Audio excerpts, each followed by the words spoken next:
Morning, everyone. I'm Keith here at Good Heart Church. We apologize this is not coming out live today.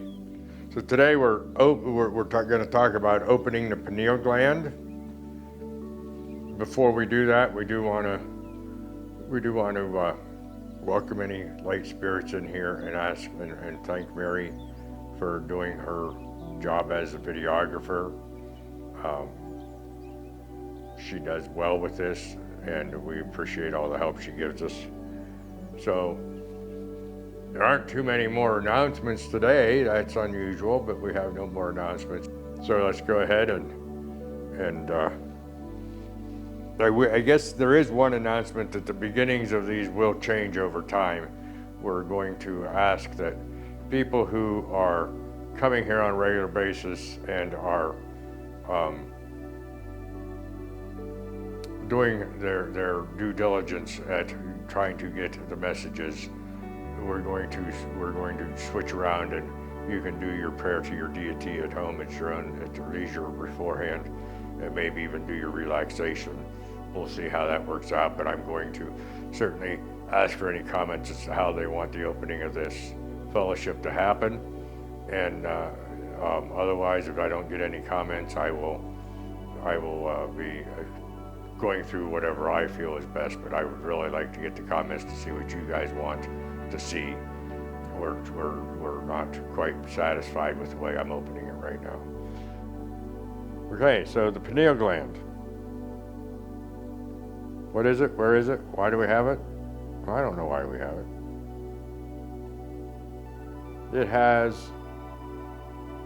It is an antenna to the spirit world. It is an antenna to the unified field. It also has other physiological attributes for it. Not sure exactly, other than I do believe it puts out dopamine. But why do we have such a hard time with it? When you dream, when you meditate, and you see things that you would not normally see in the third dimension, that's what you're seeing. That's what you're seeing through is the pineal gland. And some people say they don't dream at night. Some people say they can't get into a meditation and see anything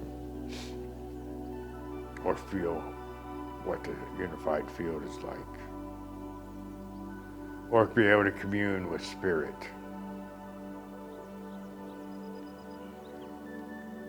And that may be very true.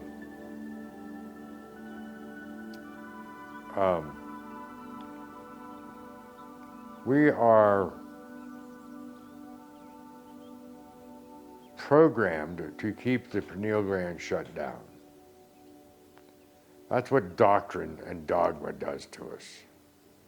So psychologically, we are taught to have it shut down. Then many, many years ago, I'm not exactly sure when they started it, but it's been decades ago, the powers that be, or whatever you want to call it, decided that they had to put fluoride in our water. And they used the excuse that it was for our teeth. But the truth of the matter is it calcified our pineal gland.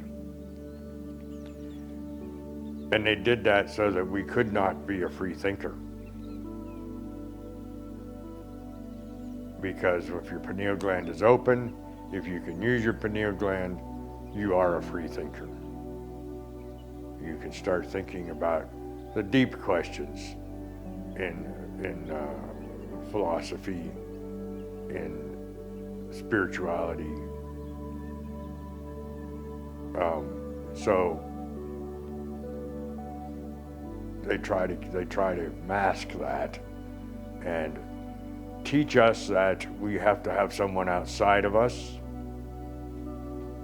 to help us. They teach us that our God is outside of us. And that's how they control the pineal gland, through psychology. And then they put that fluoride in. So today we want to talk a little bit about how to open that. Some people don't get all the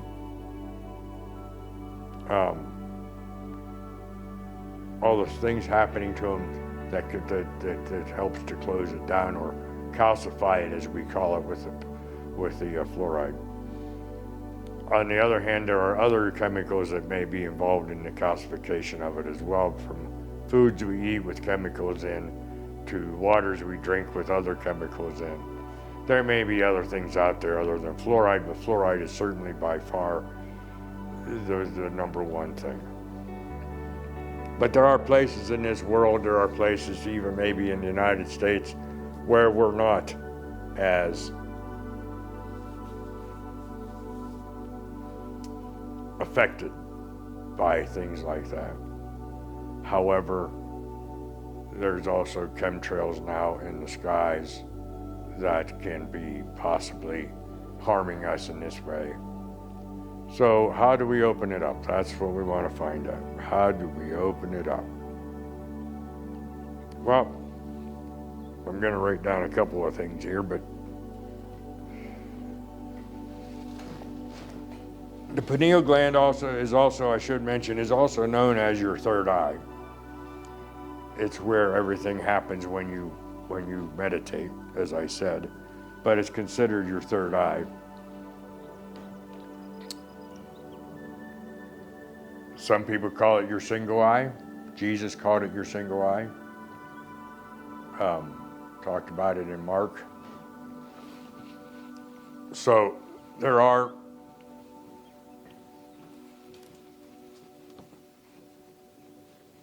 correlations to the chakras, which we haven't really talked much about chakras. This is the third eye chakra, or the Ajna chakra. There are several things that you can use. I don't like all of them, but I'm only going to mention 3 and talk about 2.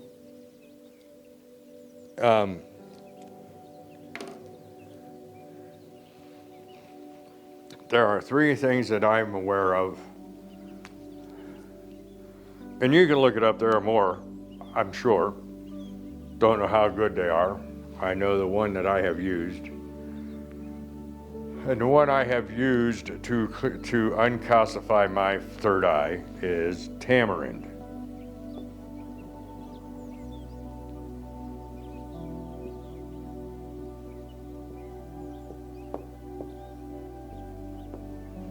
I use tamarind tea, and I got it from Thailand.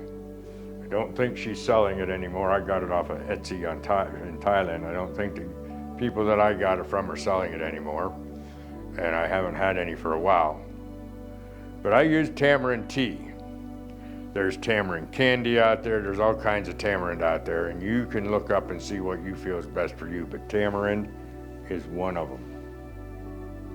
Okay? The other one, I just got to get the spelling of it here. I wrote it down this morning so I could spell it right. Is Haritaki.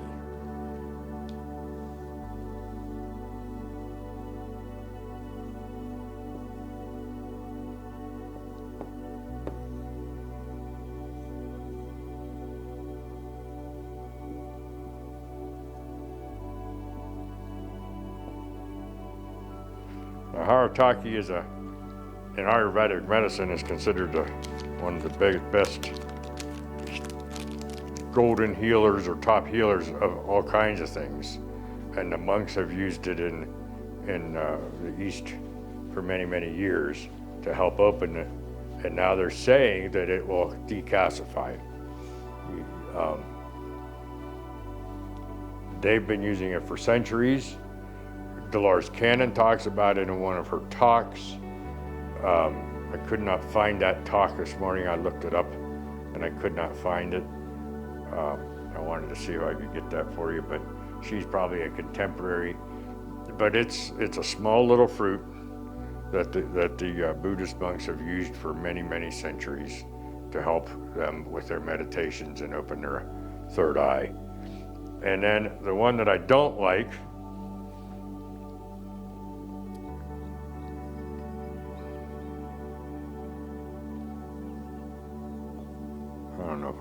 on this right. Borax. It's a soap. I think it's bromine that's in it. It'll take it out. I'm not real crazy about ingesting soap. Just doesn't sound good to me, but it will work. Everything I read about it says it'll work. But I think it would have other issues too. So I think these are your two best possible solutions, and there's the Haritaki and the Tamarind. Now let's remember one thing about fluoride. They say they're taking it out of water.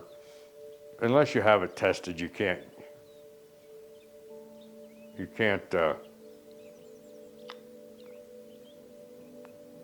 be sure that whether it's out or not. So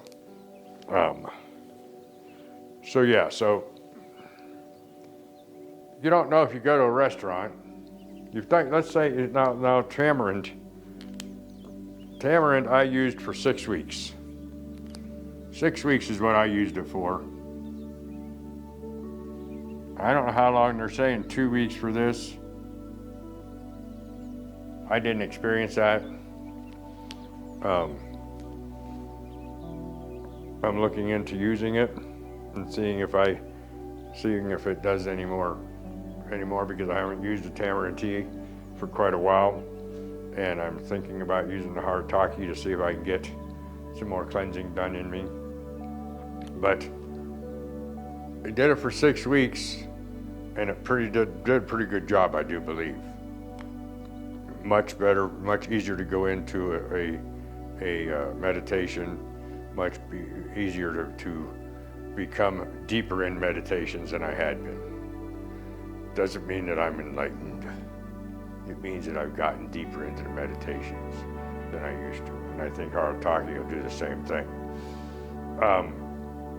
But let's qualify this. Let's say you cleaned you decalcified your pineal gland.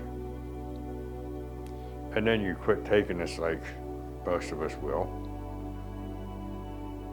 And then you start, over several years, you start going to restaurants, having some water.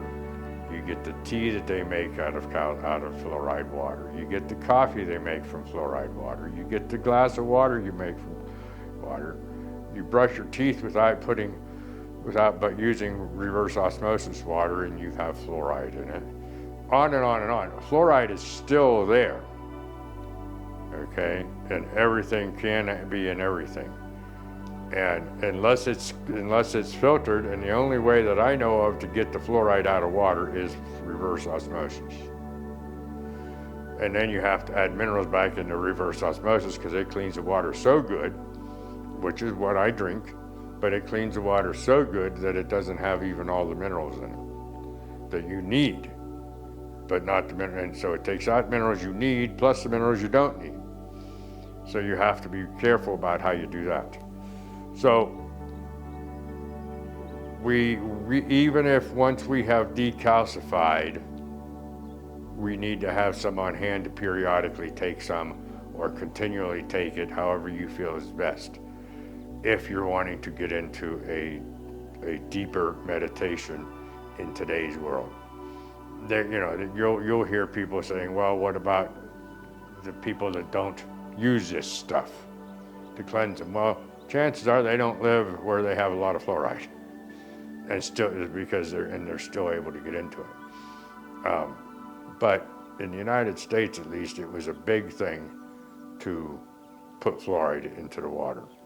Back in the 40s, 50s, 60s, they didn't want anything. They wanted that fluoride in, and now you can look it up on Gaia TV and so forth. They're now putting chemtrails into the sky, and we don't know what all that's doing, but it could be doing the same thing to help control us in one manner or another. It may not be through calcifying our pineal gland, it may through other ways, I don't know. But the powers that be really don't want us to be free thinkers. So the best thing to do is to start meditating. decalcify your pineal gland so that you can get into a better, higher meditation. Now, I don't know what else, because we're not online today, I can't ask for any comments on this, but I certainly would like comments on it and see what is going on. But I gotta sit down for a minute.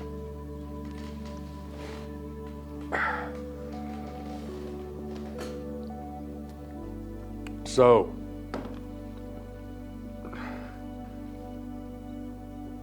once we can decalcify our pineal gland and get into a better meditation and sit there, we also still have to understand, just because we open the pineal gland does not mean we are going to be a professional, or whatever you want to call it, a good meditator.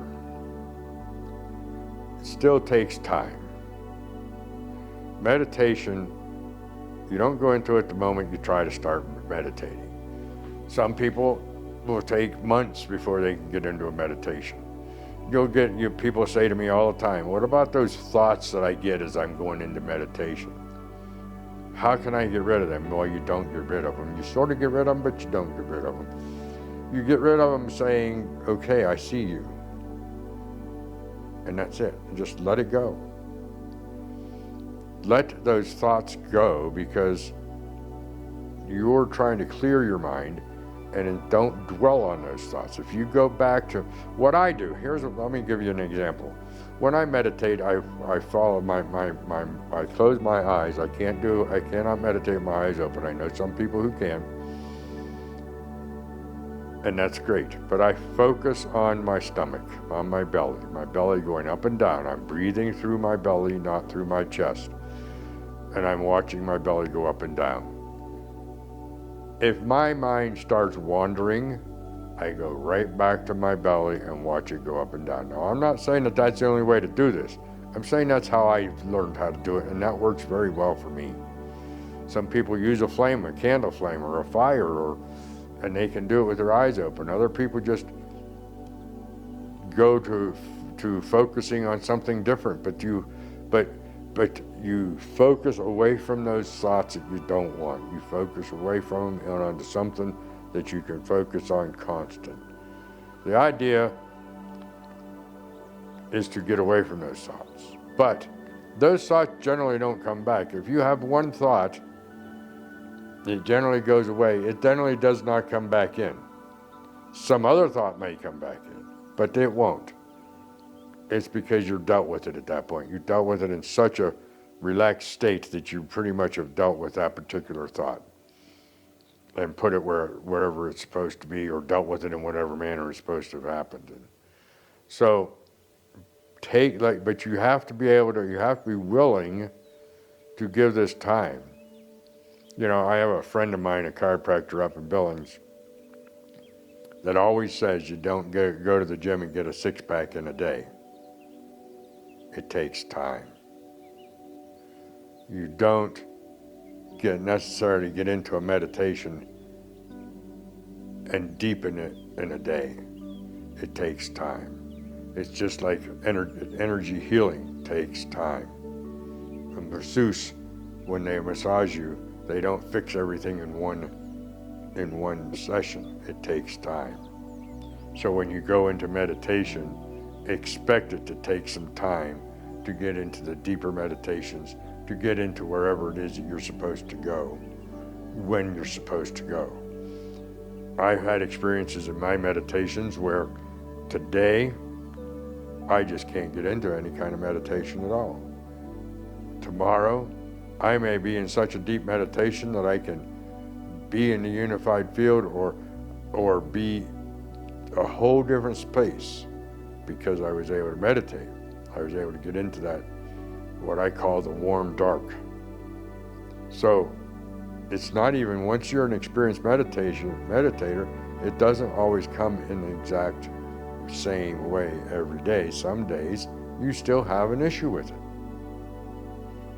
So let it happen. Let it be. Don't force anything. The more you force, the more you're gonna it's gonna be away from you. The more you're gonna push it away, the more you try to get it. The object of relaxation and meditation is just that, to relax and let it happen. Don't force anything. Okay? Don't go into your meditation with an expectation or with an intention. The moment you give it an intention or an expectation, you start to control something that you should not be controlling. You should just letting it go where it's supposed to go.